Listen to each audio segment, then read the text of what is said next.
नमस्कार दोस्तों, स्वागत है आपका BMJ एकेडमी में। दोस्तों, बिहार दरोगा प्रैक्टिस सीरीज़ का यह 8वां मॉडल सेट है। आइए दोस्तों, बिना देर किए शुरू करते हैं। निम्नलिखित में से भारतीय संविधान का कौन सा अनुच्छेद आकस्मिकता निधि से संबंधित है? आकस्मिक निधि से संबंधित कौन सा अनुच्छेद है? यह है अनुच्छेद 267। निम्न में से किस आयोग की सिफारिश पर भारत में अंतर्राज्यीय परिषद की स्थापना की गई थी? सरकारिया आयोग की सिफारिश पे की गई थी। सरकारिया आयोग ने केंद्र राज्य संबंधों की समीक्षा करते हुए अंतर्राज्यीय परिषद की स्थापना की सिफारिश की थी और इसकी स्थापना की गई थी 1990 में। कौन से संविधान संशोधन अधिनियम द्वारा मतदान की आयु 21 वर्ष से घटाकर 18 वर्ष कर दिया गया?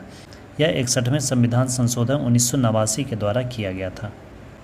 निम्नलिखित में से कौन सा शब्द भारतीय संविधान की प्रस्तावना में उल्लेखित नहीं है? यह है संघीय शब्द। संघीय शब्द प्रस्तावना में नहीं है। लोकतंत्रात्मक, अखंडता, पंथनिरपेक्ष, ये सब शब्द प्रस्तावना में शामिल हैं। भारतीय संविधान के अंतर्गत निम्नलिखित में से कौन सा मौलिक कर्तव्य नहीं है? मौलिक कर्तव्य कौन नहीं है, ये पूछा जा रहा है। वैज्ञानिक दृष्टिकोण की भावना का विकास, ये मौलिक कर्तव्य है। सार्वजनिक संपत्ति की सुरक्षा, ये भी मौलिक कर्तव्य है। संविधान का पालन तथा इसके आदर्शों का सम्मान, ये भी मौलिक कर्तव्य है। आम चुनावों में मतदान, ये मौलिक कर्तव्य नहीं है। लोक लेखा समिति समीक्षा करती है। किसकी समीक्षा करती है? ये नियंत्रक एवं महालेखा परीक्षक के प्रतिवेदन की समीक्षा करती है। लोक लेखा समिति में कुल 22 सदस्य होते हैं, जिसमें कि 15 सदस्य लोकसभा के और 7 सदस्य राज्यसभा के होते हैं। नीचे दिए गए तथ्यों पर ध्यान दीजिए। भारत के प्रथम मुख्य निर्वाचन आयुक्त सुकुमार सेन थे। भारत की पहली मुख्य निर्वाचन आयुक्त VS रमादेवी थी। ये भी सही है, दोनों ही कथन सत्य हैं। 1 और 2 दोनों सही है। और अभी वर्तमान में मुख्य निर्वाचन आयुक्त हैं राजीव कुमार, जो कि 25वें क्रम के मुख्य निर्वाचन आयुक्त हैं। निम्नलिखित राज्यों में से किस राज्य में विधान परिषद नहीं है? विधान परिषद नहीं है पूछा जा रहा है। तमिलनाडु में विधान परिषद नहीं है। बाकी आंध्र प्रदेश, तेलंगाना, कर्नाटक, महाराष्ट्र, बिहार और UP, इन 6 राज्यों में विधान परिषद हैं। निम्नलिखित में से कौन हिंदुस्तान रिपब्लिक एसोसिएशन के संस्थापक सदस्यों में से एक थे? ये थे राम प्रसाद बिस्मिल। इनके अलावा सचिंद्रनाथ सन्याल, चंद्रशेखर आज़ाद संस्थापक सदस्य थे। भारत में पुर्तगाली शक्ति का वास्तविक संस्थापक कौन था? पुर्तगाली शक्ति का वास्तविक संस्थापक था अल्फांसो द अल्बुकर्क। इसने 1510 ईस्वी में बीजापुर के यूसुफ आदिल शाह से गोवा को जीता था। पुर्तगाली प्रथम वायसराय था फ्रांसिस्को द अल्मीडा। ब्रिटिश भारतीय राज्य क्षेत्र का अंतिम प्रमुख विस्तार कब हुआ? यह अंतिम विस्तार हुआ था डफरीन के समय। 1885 में भारतीय राष्ट्रीय कांग्रेस की स्थापना हुई थी। उस समय वायसराय लॉर्ड डफरीन ही थे। इसी समय 1885 में ही तृतीय आंग्ल बर्मा युद्ध हुआ था, जिससे कि बर्मा को ब्रिटिश भारत में मिला लिया गया था। 1857 के इलाहाबाद विद्रोह का नेता निम्न में से कौन था? इलाहाबाद में विद्रोह का नेतृत्व कर रहे थे मौलवी लियाकत अली। निम्नलिखित में से किस सत्याग्रह आंदोलन में गांधी जी ने प्रत्यक्ष रूप से भाग नहीं लिया? प्रत्यक्ष रूप से भाग नहीं लिया था इन्होंने वायकोम सत्याग्रह में। वायकोम सत्याग्रह मंदिर में प्रवेश को लेकर था। सर्वाधिक ऋग्वैदिक सूक्त यानी मंत्र किस देवता को समर्पित है? ये इंद्र देवता को समर्पित हैं। ऋग्वैदिक काल में सर्वाधिक लोकप्रिय देवता इंद्र थे। सबसे ज़्यादा 250 सूक्त सिर्फ इंद्र देवता को समर्पित हैं। और इंद्र के बाद अग्निदेव, जिस पर कि ऋग्वेद में 200 सूक्त समर्पित हैं। प्राचीन काल में तीर्थंकर शब्द संबंधित है किन से? जैन धर्म गुरु को तीर्थंकर कहा जाता था। जैन धर्म में कुल 24 तीर्थंकर थे, जिसमें कि 24वें और अंतिम तीर्थंकर थे महावीर और प्रथम तीर्थंकर थे ऋषभदेव। निम्न में से कौन से विद्वान कनिष्क के दरबार से संबंधित नहीं हैं? तो पतंजलि कनिष्क के दरबार से संबंधित नहीं है। पतंजलि पुष्यमित्र शुंग के दरबार में पतंजलि थे। बाकी के जो हैं अश्वघोष, चरक और नागार्जुन, ये सब कनिष्क के दरबार में थे। निम्नलिखित राजवंशों में किसका उल्लेख संगम साहित्य में नहीं हुआ है?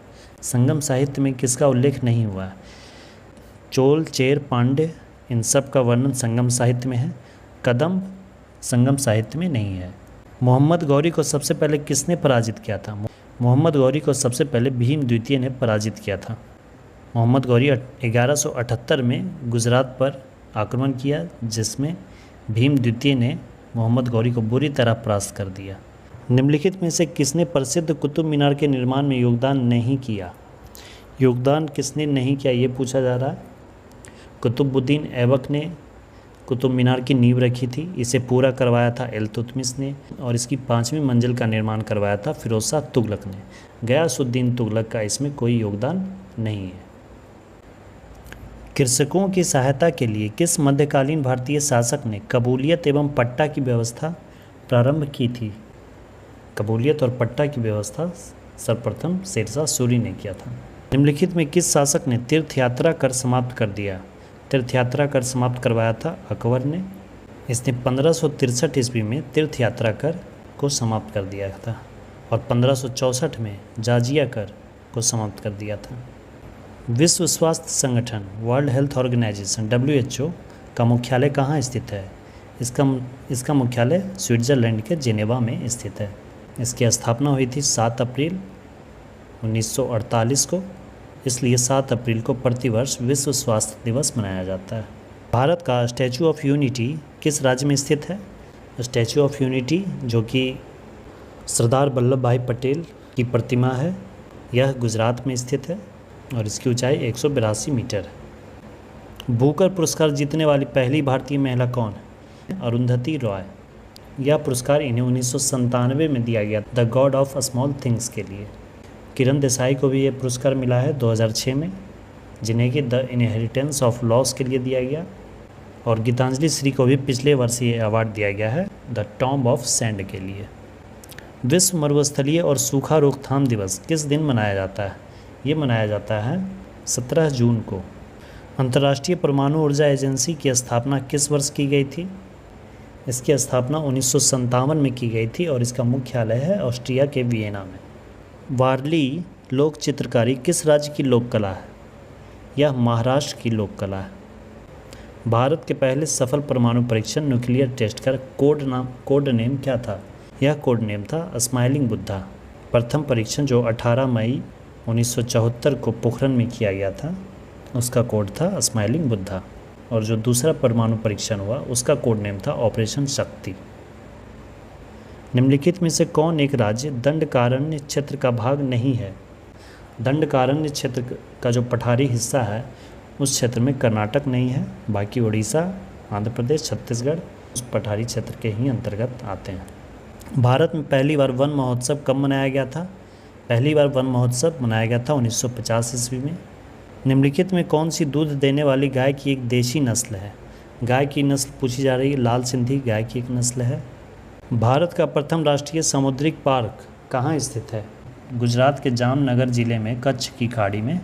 राष्ट्रमंडल खेल 2022 में स्वर्ण पदक जीतने वाले जेरेमी लालरिंगनुंगा का संबंध किस खेल से है? इनका संबंध भारोत्तोलन से है। 2022 पुरुष एकल का खिताब किसने जीता था? ये जीता था कार्लोस अल्काराज ने। और इस वर्ष के ऑस्ट्रेलियन ओपन और फ्रेंच ओपन दोनों ही खिताब जीता है नोवाक जोकोविच ने। स्वच्छता सर्वेक्षण रिपोर्ट 2022 के अनुसार इंदौर को लगातार 6ठे वर्ष सबसे स्वच्छ शहर घोषित किया गया। दूसरे तथा तीसरे स्थान पर किस शहर का स्थान है? तो दूसरे और तीसरे स्थान पे हैं सूरत और फिर नवी मुंबई। इंटरपोल महासभा की बैठक 2022 में कहाँ आयोजित की गई थी? इसका आयोजन नई दिल्ली में किया गया था। राष्ट्रीय जल पुरस्कार 2022 से पूर्वी जोन के किस जिले को सम्मानित किया गया है? यह बिहार के पूर्वी चंपारण को सम्मानित किया गया है। चिकित्सा के क्षेत्र में नोबेल पुरस्कार 2022 से सम्मानित स्वांते पावो का संबंध किस देश से है? ये स्वीडन के हैं। उदार शक्ति सैन्य अभ्यास का आयोजन भारत तथा किन देश के मध्य किया जाता है? भारत और मलेशिया के वायुसेना अभ्यास का नाम उदार शक्ति है। अंतर्राष्ट्रीय बौद्धिक संपदा सूचकांक 2022 में भारत का स्थान कौन सा है?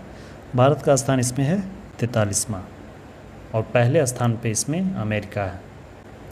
लीव नो वन बिहाइंड विषय के साथ 2022 में निम्नलिखित में कौन सा दिवस मनाया गया? यह 16 अक्टूबर को विश्व खाद्य दिवस मनाया गया, जिसकी थीम थी leave no one behind. Shallabugh wetland reserve किस राज्य केंद्रशासित प्रदेश में स्थित है? यह जम्मू कश्मीर का है। इसे रामसर स्थल में शामिल कर लिया गया है। भारत में अभी कुल 75 रामसर साइट्स हैं। भारत सरकार ने 200 करोड़ वैक्सीन डोज का लक्ष्य कब प्राप्त किया? ये लक्ष्य प्राप्त किया था 17 जुलाई 2022 को। वित्तीय वर्ष 2022-23 में कितने रोपवे परियोजनाओं की शुरुआत करने की घोषणा की गई है? इसमें कुल 8 रोपवे परियोजना है। तमिलनाडु सरकार ने किसके जन्मदिन को समानता दिवस के रूप में मनाने की घोषणा की है?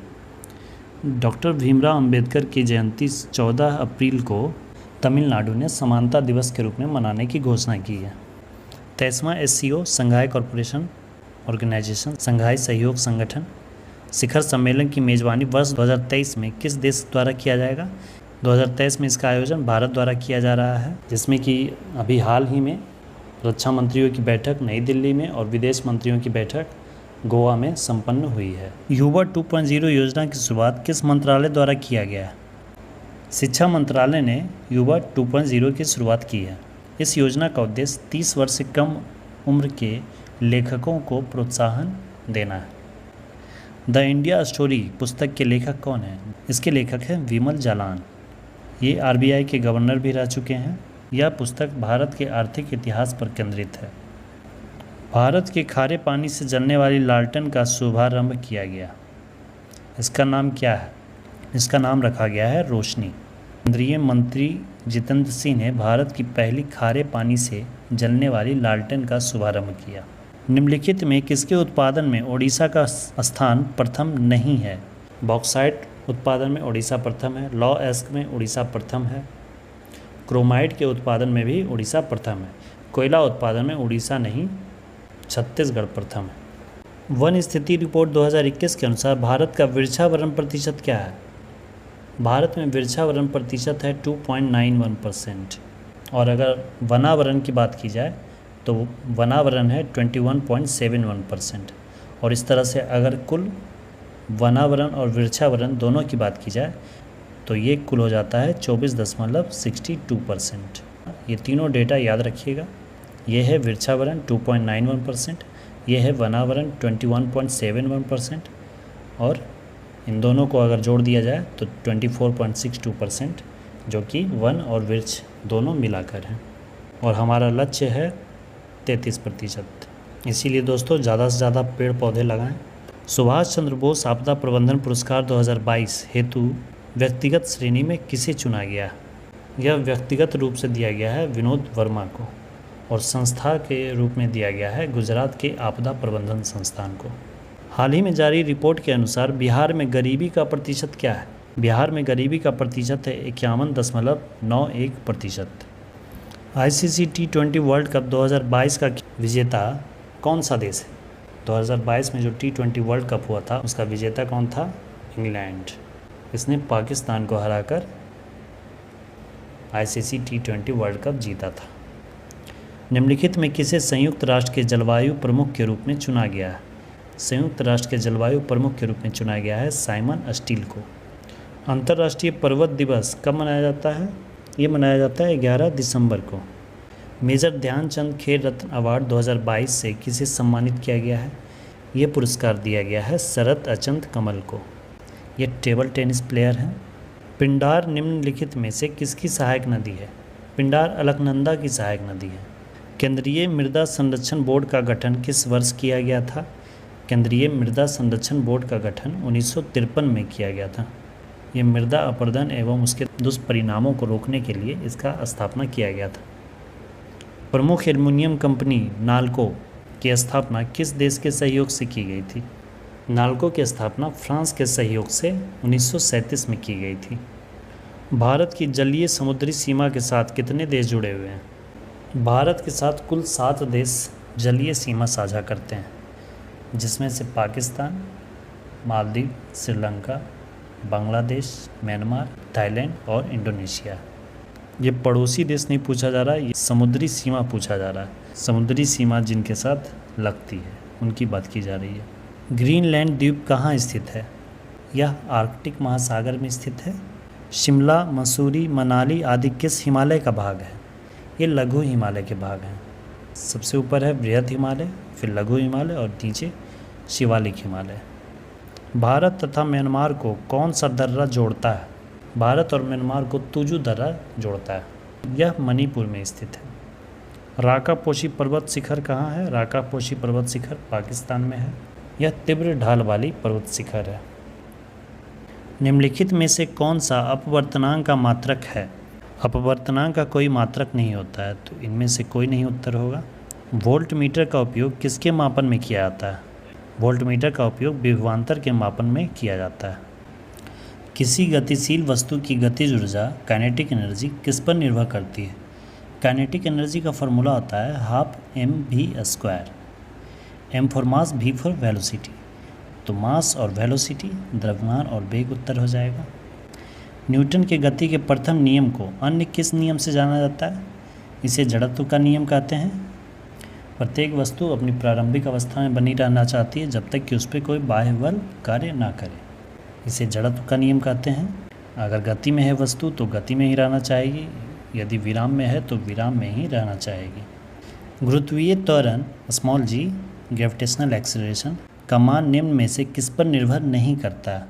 यह वस्तु के द्रव्यमान पर निर्भर नहीं करता। वस्तु चाहे 5 किलो का हो या 500 किलो का हो, उस पर ग्रेविटेशनल एक्सीलरेशन 9.8 मीटर पर सेकेंड स्क्वायर ही लगेगा। पृथ्वी पर यदि एक तरंग की आवृत्ति बढ़ती है तो इसकी तरंग दैर्घ्य पर क्या प्रभाव पड़ेगा? आवृत्ति बढ़ेगी तो तरंग दैर्घ्य घटेगी, क्योंकि फ्रीक्वेंसी वेवलेंथ का व्युत्क्रमानुपाती होता है। किसी दर्पण के वक्रता की फोकस दूरी तथा त्रिज्या के बीच क्या संबंध होता है? फोकस दूरी जो होता है वो वक्रता त्रिज्या का आधा होता है। तो r इज इक्वल टू क्या हो जाएगा? 2f। ये 2 इधर जाके मल्टीप्लाई होगा, r is equal to 2f। किसी माध्यम में प्रकाश किरणों के झुकाव को क्या कहते हैं?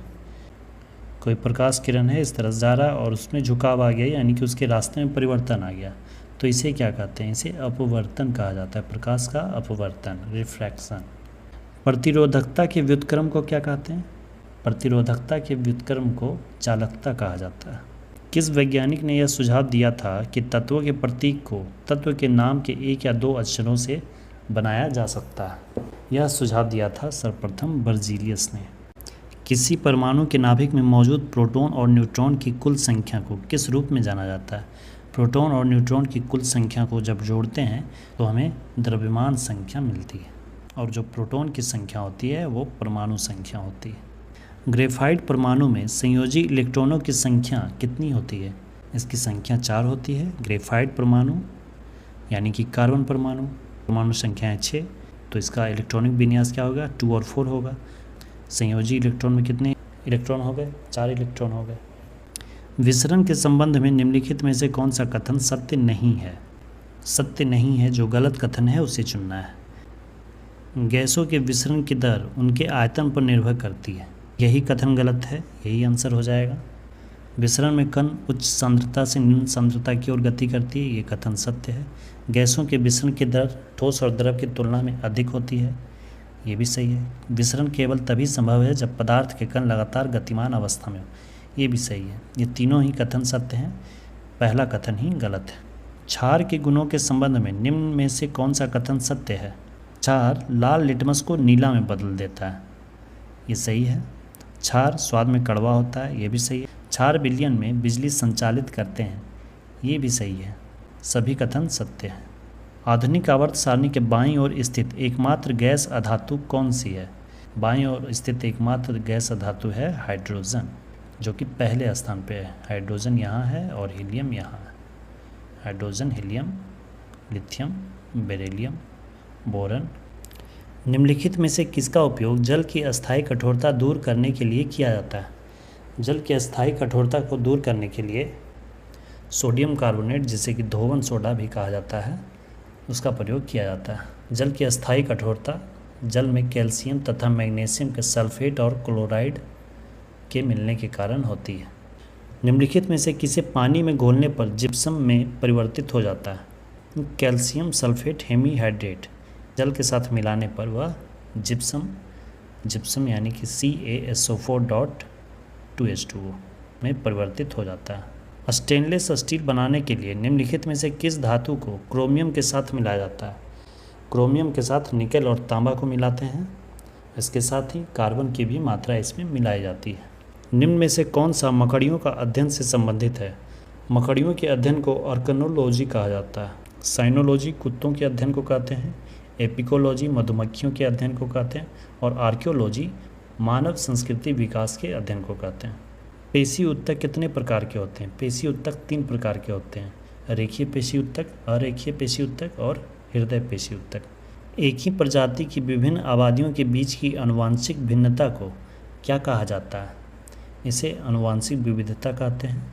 जंतुओं का सबसे बड़ा समूह कौन है? जंतुओं का सबसे बड़ा समूह है ऑर्थोपोडा।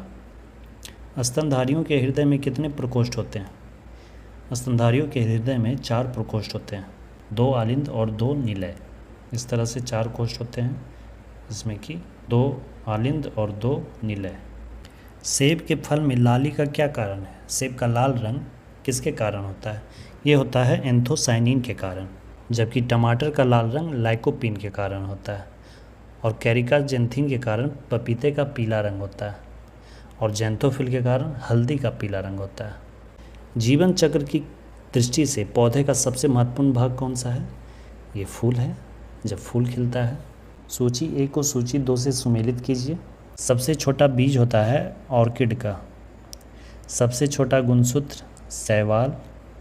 सबसे छोटा पुष्प होता है वुल्फिया और सबसे बड़ा पुष्प होता है रैफ्लेशिया। और सबसे छोटी कोशिका है माइकोप्लाज्म। किस समिति का संबंध मुद्रा आपूर्ति की अवधारणा से है?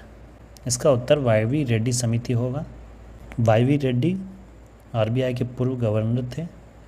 रुपये की परिवर्तनीयता का क्या तात्पर्य है? इसका तात्पर्य होता है रुपये को अन्य मुद्रा में परिवर्तन करने हेतु अनुमति। किस वर्ष भारतीय रिजर्व बैंक का राष्ट्रीयकरण किया गया? भारतीय रिजर्व बैंक की स्थापना भारत सरकार अधिनियम 1935 के अनुसार 1 अप्रैल 1935 ईस्वी में हुई थी, जिसका कि स्वतंत्रता के बाद 1949 ईस्वी में राष्ट्रीयकरण किया गया। 8 मूल उद्योगों के सूचकांक में निम्न में से किसको सर्वाधिक महत्व दिया गया? सर्वाधिक महत्व दिया गया है रिफाइनरी उत्पाद को। 8 मूल उद्योगों में कोयला, कच्चा तेल, विद्युत, रिफाइनरी उत्पाद के अलावे प्राकृतिक गैस, उर्वरक, इस्पात और सीमेंट है।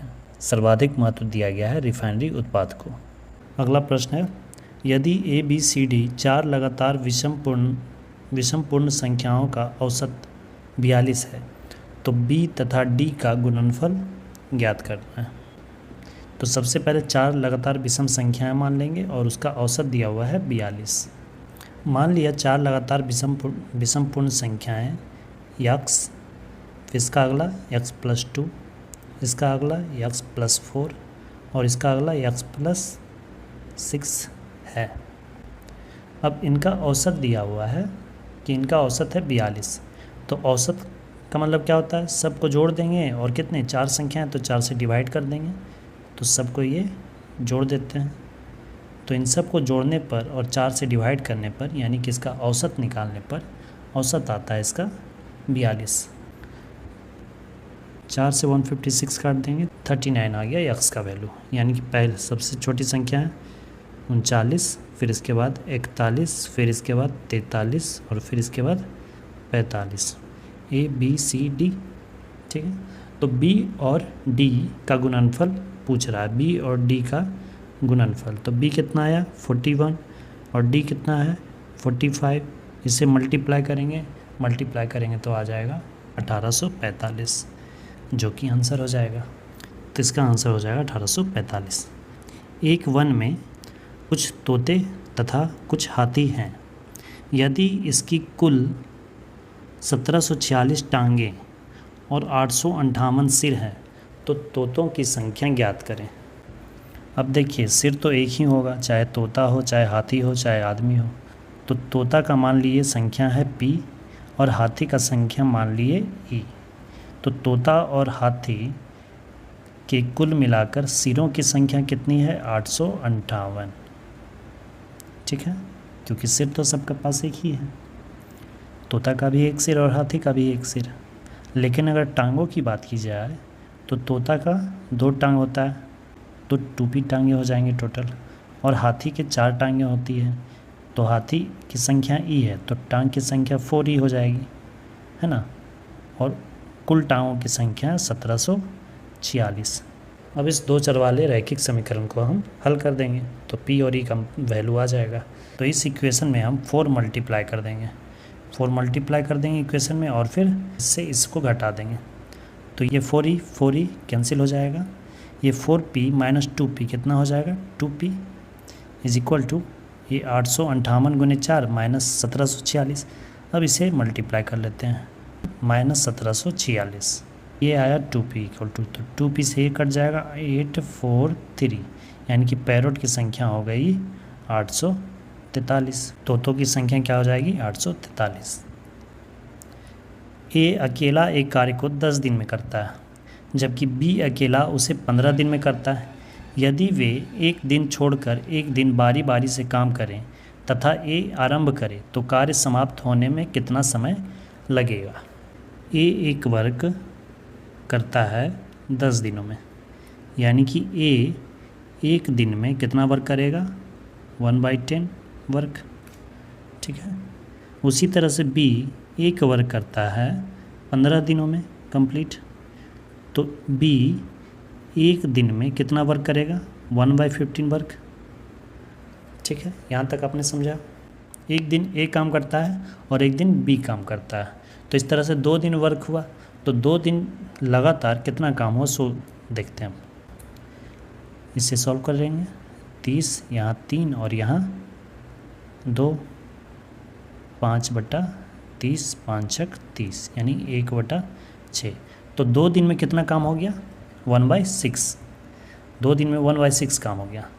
2 दिन में 1/6 वर्क हुआ, 1/6 वर्क 2 दिन में हुआ, तो एक वर्क कितना दिन में होगा, ये 6 इधर आके मल्टीप्लाई होगा, तो 12 दिन आंसर, यानी कि काम पूरा होने में कितना समय लगेगा 12 दिन। तो कार्य समाप्त होने में कितना समय लगेगा 12 दिन। अगला प्रश्न है, किसी संख्या के आधा करने पर उसकी 100 से कमी उतनी है जितनी उस संख्या का 100 से अधिक का आधा है। प्रश्न में कह रहा है कि किसी संख्या के आधा करने पर, मान लेते हैं कि संख्या x है, इसके आधा करने पर इसका आधा कर दिए, 100 से उतना ही कम है, 100 में अगर इसको घटाएंगे उतना ही कम है जितना उस संख्या का 100 से अधिक का आधा है। कह रहा है कि ये जो घटाने पर जो संख्या आएगा वो संख्या 100 से जितना अधिक है उसका आधा के बराबर होगा। तो x जो है वो 100 से कितना अधिक है ये कैसे पता चलेगा। अगर x में 100 घटा देंगे तो पता चल रहा है कि x कितना अधिक है 100 से, और जितना ज़्यादा है उसके आधे के बराबर ही है ये, समझ गए। अब इसी को सॉल्व कर देना है, इसको सॉल्व करने पे x की जो वैल्यू आएगी वही आंसर हो जाएगा।